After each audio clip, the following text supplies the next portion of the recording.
یہ کہتے ہیں کہ اگر کوئی کہے کہ قرآن کا پیغام یہ ہے کہ غیر مسلمین کو ان کا مذہب مبارک اور ہمیں ہمارا مذہب مبارک، جیسے نبی کریم نے کا قول نقل کیا گیا کہ لکم دینکم ولی دین، تمہارے لیے تمہارا دین، یعنی اس کا ترجمہ یہ کیا تمہیں تمہارا دین مبارک، مجھے میرا دین مبارک۔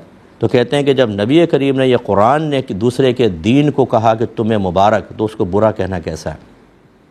اللہ تعالیٰ جہالت سے محفوظ فرمائے۔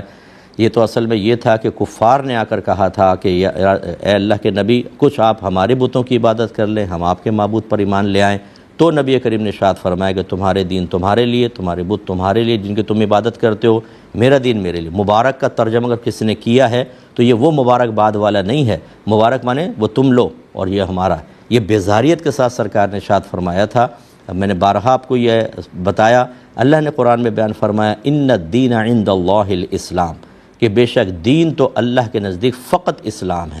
یاد رکھیں، جس نے، اور قرآن ہی کہتا ہے کہ جس نے اسلام کے علاوہ کسی اور چیز کو دین بنایا وہ آخرت میں خسارہ اٹھائے گا۔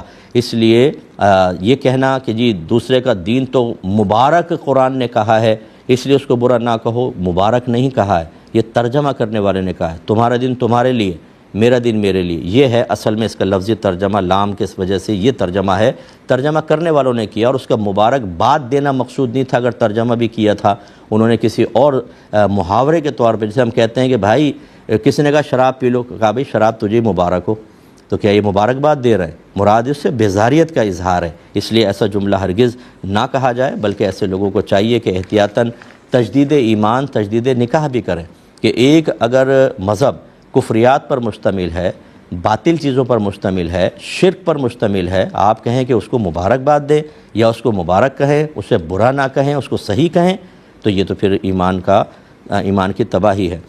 ایک بھائی نے کویسچن کیا تھا کہ حادثے میں اگر کسی شخص کے جسم کا کوئی حصہ جدا ہو جائے تو اس کے لیے کیا